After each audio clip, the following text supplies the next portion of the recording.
ਸਤਿ ਸ਼੍ਰੀ ਅਕਾਲ। World news ਦੇਖ ਰਹੇ ਸਾਰੇ ਦਰਸ਼ਕਾਂ ਦਾ ਸਵਾਗਤ ਹੈ। ਮੈਂ ਹਾਂ ਗੁਰਿੰਦਰ ਸਿੰਘ। ਖਬਰਾਂ ਦੀ ਸ਼ੁਰੂਆਤ ਕਰ ਲੈਂਦੇ ਹਾਂ ਹੈਡਲਾਈਨਸ ਦੇ ਨਾਲ।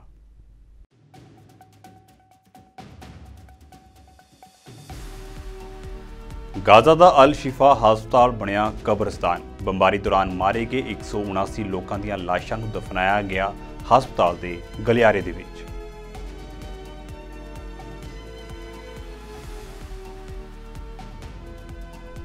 उत्तराखंड के चार धाम हाईवे सुरंग दे विच फसे 40 मजदूरां नूं बचाउण दे लई राहत कारज जारी। तीजे दिन भी मजदूरां नूं नहीं कढिया जा सकिया बाहर।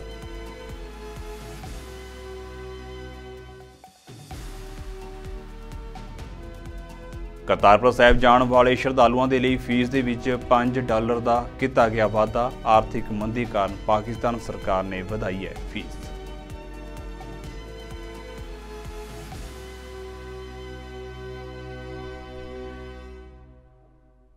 ਤੇ ਹੁਣ ਖਬਰਾਂ ਵਿਸਥਾਰ ਦੇ ਨਾਲ।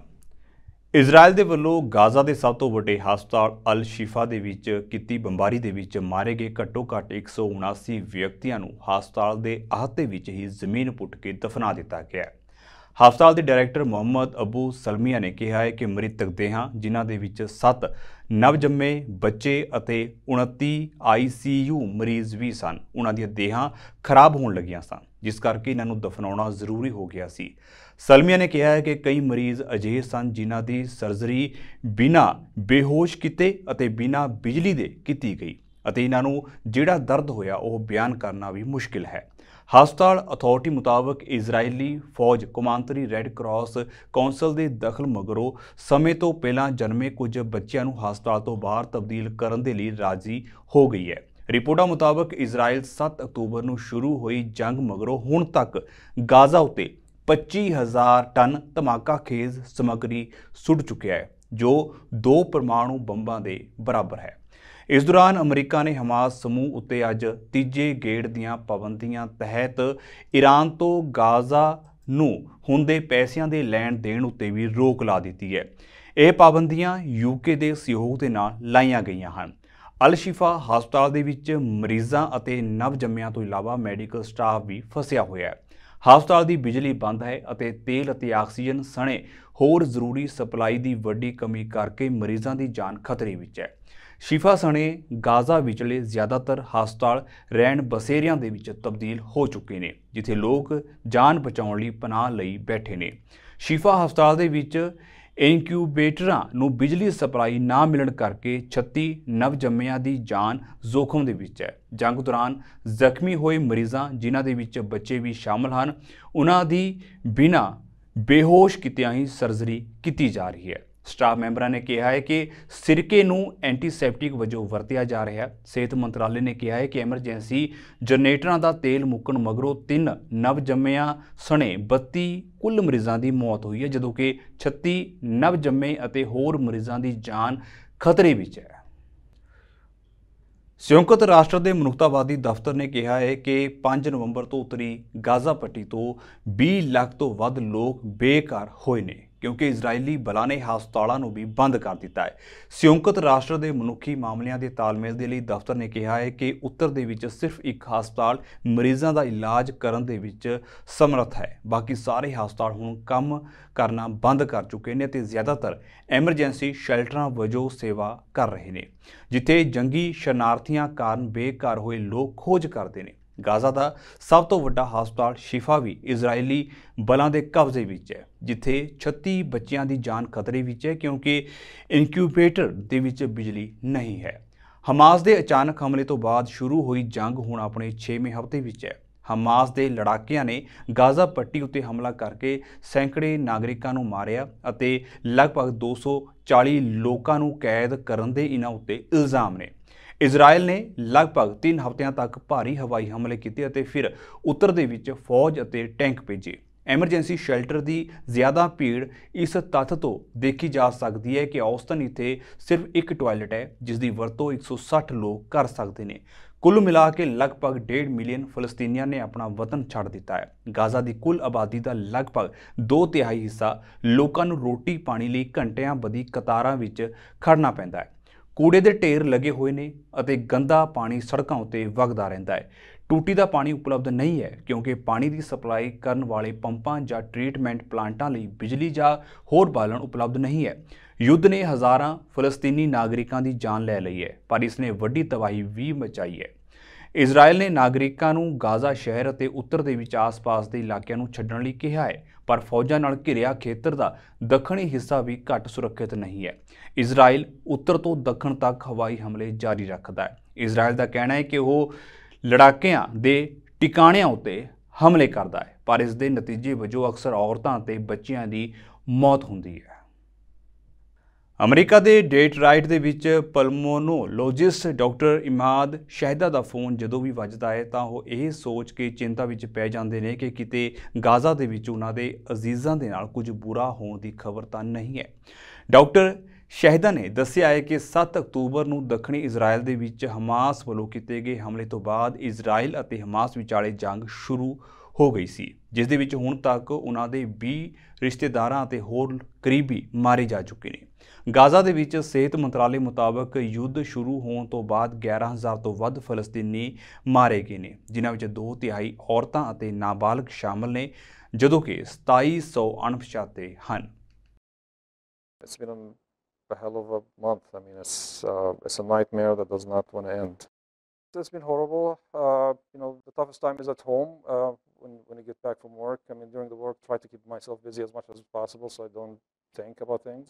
I mean, you hear, your heart is broken for all these people that they die, but when it hits somebody that you know. Britain ਦੇ ਵਿੱਚ ਸਥਿਤ 2 ਫਲਸਤੀਨੀਆਂ ਨੇ ਗਾਜ਼ਾ ਦੇ ਵਿੱਚ ਫਸੇ ਆਪਣੇ 2 ਪਰਿਵਾਰਕ ਮੈਂਬਰਾਂ ਬਾਰੇ ਗੱਲ ਕੀਤੀ। ਜਦੋਂ ਤੋਂ ਇਜ਼ਰਾਈਲ ਅਤੇ ਹਮਾਸ ਵਿੱਚ ਯੁੱਧ ਸ਼ੁਰੂ ਹੋਇਆ, ਉਦੋਂ ਤੋਂ ਉਹਨਾਂ ਦੇ ਪਰਿਵਾਰਕ ਮੈਂਬਰ ਉੱਥੇ ਫਸੇ ਹੋਏ ਨੇ। ਵਫਾ ਸ਼ਮਾਲਕਾਹ ਅਤੇ ਉਮਰ ਮੋਫੀਦ ਨੇ ਦੱਸਿਆ ਹੈ ਕਿ ਉਹਨਾਂ ਨੇ ਆਪਣੇ ਵਿਚਕਾਰ 70 ਪਰਿਵਾਰਕ ਮੈਂਬਰ ਗਵਾ ਦਿੱਤੇ ਨੇ। ਉਹਨਾਂ ਮੈਂਬਰਾਂ ਵਿੱਚੋਂ ਬਹੁਤ ਸਾਰੇ ਤਾਂ ਬੱਚੇ ਹਨ। Total, I have tragically lost 30 people of my family, 3 of which just this morning, back home in Gaza, Palestine. 7 of them were children. All their lives, their ideas and aspiration for this world cut brutally short. What did they do? What did baby Omar do? We celebrated Omar's baby shower a few months ago. The only consolation is that he was found in his mother's arm. She cradled him gently until his very last breath. A mother's love, besting all. I remember seeing Yazan and my children playing together when I visited Gaza in the summer of 2022. Such an open soul. He had dreams of seeing the entire world and to visit us here in UK. But his body was never discovered. The bombing of his family home so severe that they were unable to locate his body. According to the civil rescue team, no one was found alive. We will not be silenced. We will keep fighting and speaking for all of the innocent people who were murdered by the Israeli occupation that has been going for over 75 years. How many more innocent Palestinians need to be killed for the world to come to its senses? Every Palestinian, British Palestinian, Gazan live in London has lost many family members. I have lost 40 family members. ਚੀਨੀ ਰਾਸ਼ਟਰਪਤੀ Shri Jinping ਦੇ ਨਾਲ ਸਿਖਰ ਵਾਰਤਾ ਤੋਂ ਪਹਿਲਾਂ US ਦੇ ਰਾਸ਼ਟਰਪਤੀ ਜੋ ਬਾਈਡਨ ਨੇ ਕਿਹਾ ਹੈ ਕਿ ਦੁਨੀਆ ਦੀ ਸਭ ਤੋਂ ਵੱਡੀ ਅਰਥਵਿਵਸਥਾ ਚੀਨ ਤੋਂ ਅਲੱਗ ਹੋਣ ਦੀ ਕੋਸ਼ਿਸ਼ ਨਹੀਂ ਕਰ ਰਹੀ, ਪਰ ਆਪਣੇ ਵਿਰੋਧੀ ਚੀਨ ਦੇ ਨਾਲ ਬਿਹਤਰ ਸੰਬੰਧ ਬਣਾ ਰਹੀ ਹੈ। ਬਾਈਡਨ ਨੇ ਇੱਕ ਨਿਊਜ਼ ਕਾਨਫਰੰਸ ਦੌਰਾਨ ਕਿਹਾ ਹੈ ਕਿ ਅਸੀਂ ਚੀਨ ਤੋਂ ਵੱਖ ਹੋਣ ਦੀ ਕੋਸ਼ਿਸ਼ ਨਹੀਂ ਕਰ ਰਹੇ ਹਾਂ, ਅਸੀਂ ਚੀਨ ਦੇ ਨਾਲ ਆਪਣੇ ਰਿਸ਼ਤੇ ਨੂੰ ਸੁਧਾਰਨ ਦੇ ਵਿੱਚ ਲੱਗੇ ਹੋਏ ਹਾਂ। To get back on a normal course of corresponding, being able to pick up the phone and talk to one another if there's a crisis, being able to make sure our military still have contact with one another. We can't take as I told you, we're not trying to decouple from China, but what we're trying to do is change the relationship for the better.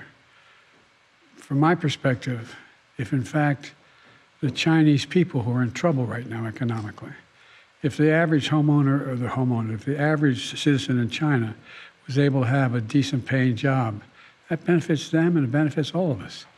But I'm not going to continue to sustain the support for positions where if we want to invest in China, we have to turn over all our trade secrets. Thank you. Mr. President, can you address the hostages directly?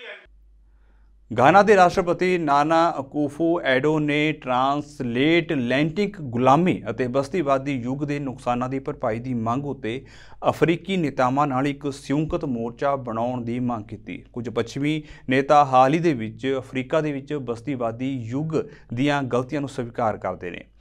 ਅਜਾਇਬ ਘਰਾਂ ਨੇ ਚੋਰੀ ਹੋਏ ਅਫਰੀਕੀ ਖਜ਼ਾਨੇ ਅਤੇ ਕਲਾਕ੍ਰਿਤੀਆਂ ਨੂੰ ਵਾਪਸ ਕਰਨਾ ਸ਼ੁਰੂ ਕਰ ਦਿੱਤਾ ਹੈ।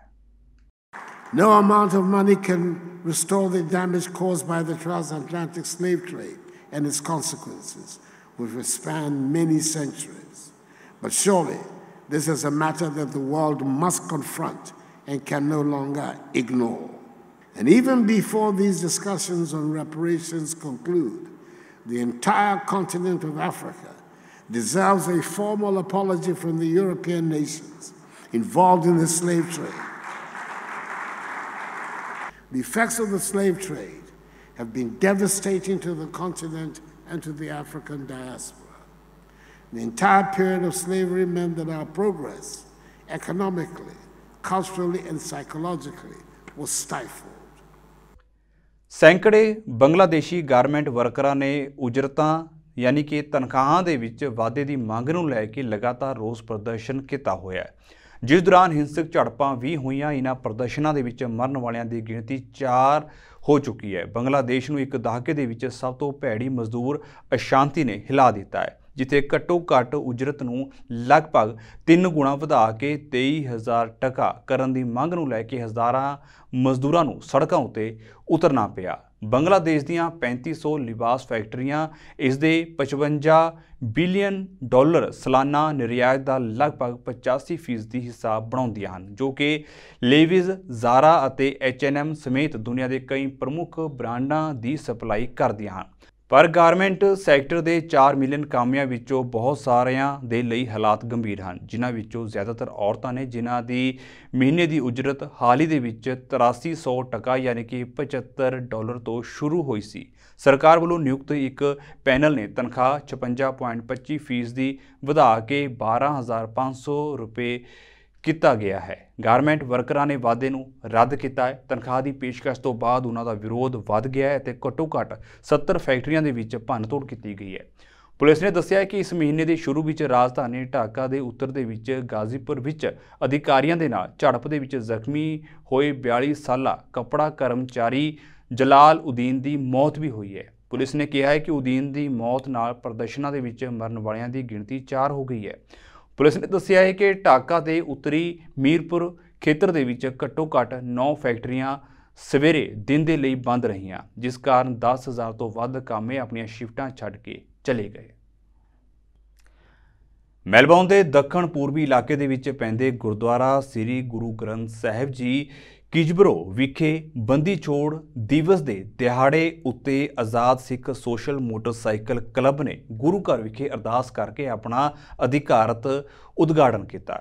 ਇੱਕ ਉਸਾਰੂ ਅਤੇ ਸਮਾਨ ਸੋਚ ਵਾਲੇ ਮੋਟਰਸਾਈਕਲ ਸਵਾਰਾਂ ਦੇ ਸਮੂਹ ਦੁਆਰਾ ਸਥਾਪਿਤ ਕਲੱਬ ਨੇ ਪਹਿਲਾਂ ਹੀ ਲੋਕ ਸੇਵਾ ਦੇ ਆਪਣੇ ਮਿਸ਼ਨ ਦਸਤਾਰ ਪਹਿਨਣ ਵਾਲੇ ਸਵਾਰਾਂ ਲਈ ਹੈਲਮਟ ਤੋਂ ਛੋਟ ਦੇ ਲਈ ਵਕਾਲਤ ਸ਼ੁਰੂ ਕਰ ਦਿੱਤੀ ਹੈ। ਬੰਦੀ ਛੋੜ ਦਿਵਸ ਦੀ ਵੱਡੀ ਇਤਿਹਾਸਿਕ ਅਤੇ ਸੱਭਿਆਚਾਰਕ ਮਹੱਤਤਾ ਹੈ, ਜਿਸ ਦਿਨ ਧੰਨ ਸ੍ਰੀ ਗੁਰੂ ਹਰਗੋਬਿੰਦ ਸਾਹਿਬ ਜੀ ਨੇ 52 ਹਿੰਦੂ ਰਾਜਿਆਂ ਨੂੰ ਕੈਦ ਤੋਂ ਰਿਹਾ ਕਰਵਾਇਆ ਸੀ। ਆਜ਼ਾਦ ਸਿੱਖ ਸੋਸ਼ਲ ਮੋਟਰਸਾਈਕਲ ਕਲੱਬ ਦੇ ਵੱਲੋਂ ਵੀ ਇਸ ਸ਼ੁਭ ਦਿਹਾੜੇ ਉੱਤੇ ਮੁਕਤੀ ਦੀ ਭਾਵਨਾ ਨੂੰ ਗ੍ਰਹਿਣ ਕਰਦਿਆਂ ਦਸਤਾਰਧਾਰੀ ਸਵਾਰਾਂ ਦੇ ਅਧਿਕਾਰਾਂ ਨੂੰ ਜਿੱਤਣ ਲਈ ਆਪਣੀ ਯਾਤਰਾ ਦੀ ਸ਼ੁਰੂਆਤ ਕੀਤੀ ਹੈ।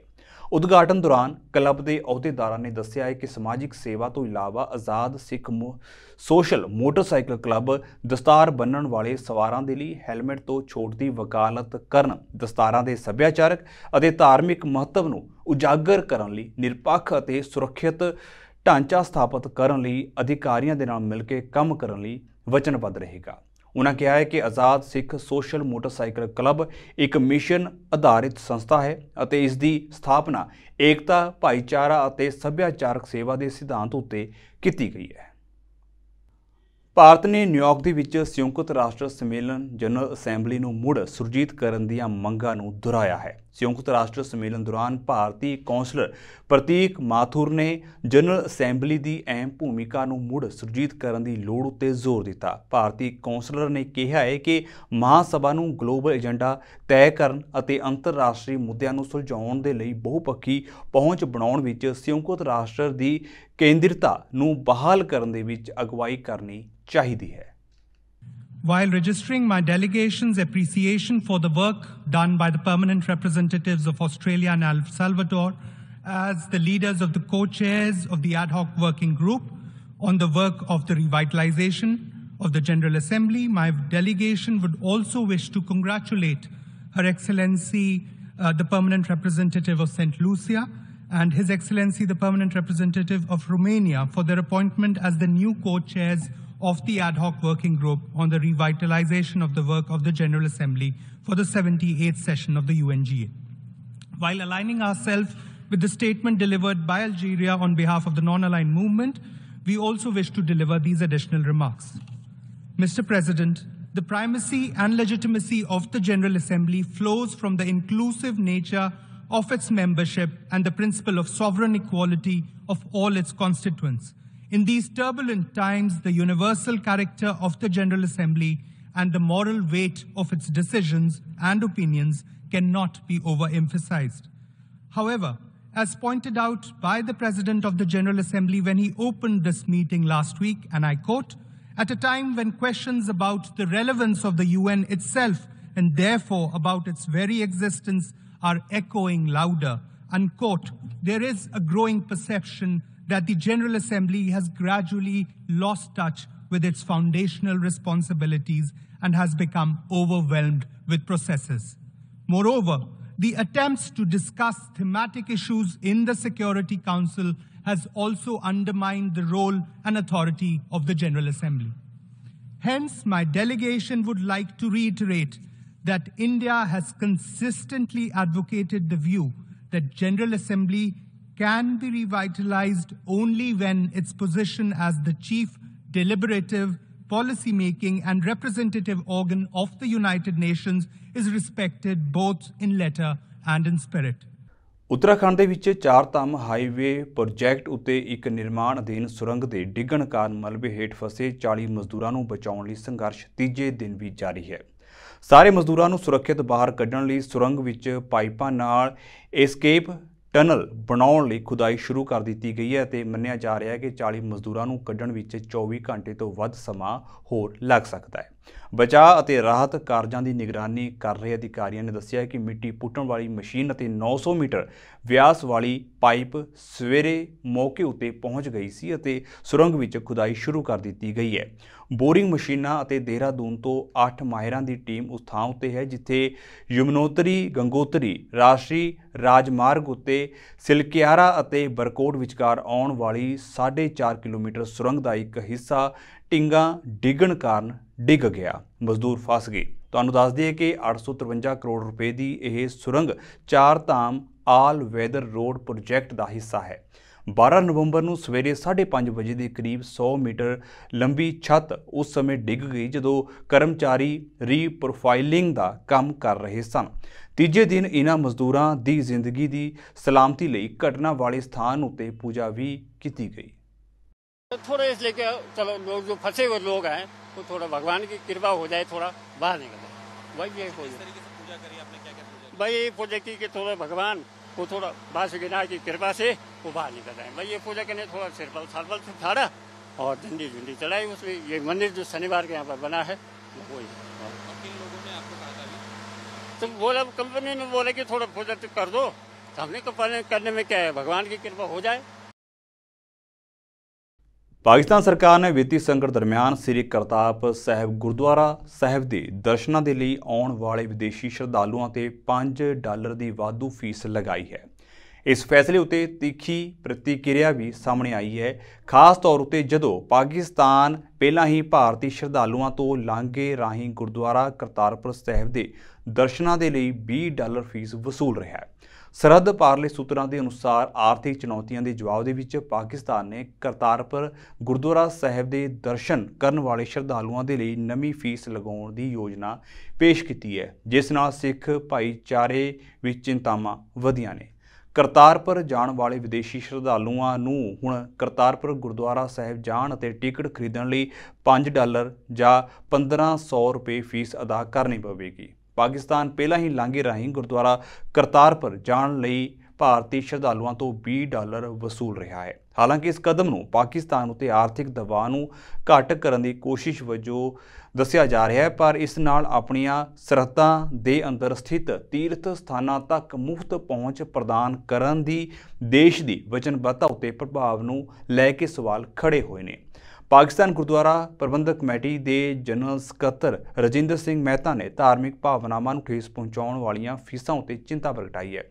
ਉਹਨਾਂ ਕਿਹਾ ਹੈ ਕਿ ਕਿਸੇ ਦੀਆਂ ਧਾਰਮਿਕ ਭਾਵਨਾਵਾਂ ਉੱਤੇ ਕਿਸੇ ਤਰ੍ਹਾਂ ਦਾ ਟੈਕਸ ਲਾਉਣਾ ਚੰਗਾ ਨਹੀਂ ਹੈ। ਕਰਤਾਰਪੁਰ ਲਾਂਘੇ ਉੱਤੇ ਪਾਕਿਸਤਾਨ ਵੱਲੋਂ ਲਗਾਏ ਗਏ ਕਿਸੇ ਵੀ ਤਰ੍ਹਾਂ ਦੇ ਦੋਸ਼ ਸੁਭਾਵਿਕ ਤੌਰ ਉੱਤੇ ਗਲਤ ਨੇ। ਟਿਕਟ ਵਿੱਚ $5 ਦੀ ਵਾਧੂ ਫੀਸ ਜੋੜਨਾ ਵੀ ਅਨੁਚਿਤ ਹੈ। ਹਾਲਾਂਕਿ ਇਹ ਸੱਚ ਹੈ ਕਿ ਪਾਕਿਸਤਾਨ ਕਰਤਾਰਪੁਰ ਲਾਂਘੇ ਦਾ ਨਿਰਮਾਣ ਕਰ ਰਿਹਾ ਹੈ। ਗੁਰਦੁਆਰਾ ਸਾਹਿਬ ਦੇ ਦਰਸ਼ਨਾਂ ਸਮੇਤ ਧਾਰਮਿਕ ਯਾਤਰਾਵਾਂ ਲਈ ਸਰਵਿਸ ਟੈਕਸ ਵਸੂਲਣਾ ਸਿੱਖ ਪਰੰਪਰਾਵਾਂ ਅਤੇ ਮਾਨਤਾਵਾਂ ਦੇ ਵਿਰੁੱਧ ਹੈ। ਜਾਂਦਿਆਂ ਦੀ ਕੋਈ ਫਿਰ ਤੋਂ ਨਜ਼ਰ ਮਾਰ ਲੈਂਦੇ ਹਾਂ ਹੈਡਲਾਈਨਸ ਉੱਤੇ।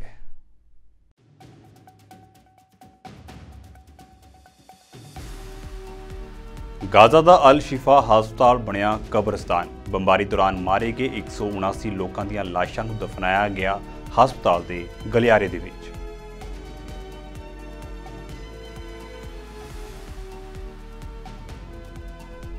ਉੱਤਰਾਖੰਡ ਦੇ ਚਾਰਧਾਮ ਹਾਈਵੇ ਸੁਰੰਗ ਦੇ ਵਿੱਚ ਫਸੇ 40 ਮਜ਼ਦੂਰਾਂ ਨੂੰ ਬਚਾਉਣ ਦੇ ਲਈ ਰਾਹਤ ਕਾਰਜ ਜਾਰੀ। ਤੀਜੇ ਦਿਨ ਵੀ ਮਜ਼ਦੂਰਾਂ ਨੂੰ ਨਹੀਂ ਕੱਢਿਆ ਜਾ ਸਕਿਆ ਬਾਹਰ।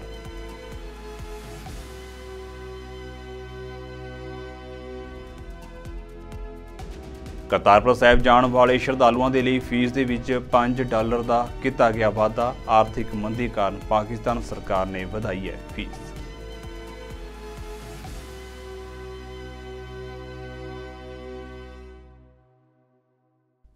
ਸੋ ਫਿਲਹਾਲ ਦੇ ਲਈ ਵਰਲਡ ਨਿਊਜ਼ ਦੇ ਵਿੱਚ ਇੰਨਾ ਹੀ। ਤੁਹਾਨੂੰ ਮੈਨੂੰ ਇਜਾਜ਼ਤ ਦਿਓ। ਧੰਨਵਾਦ।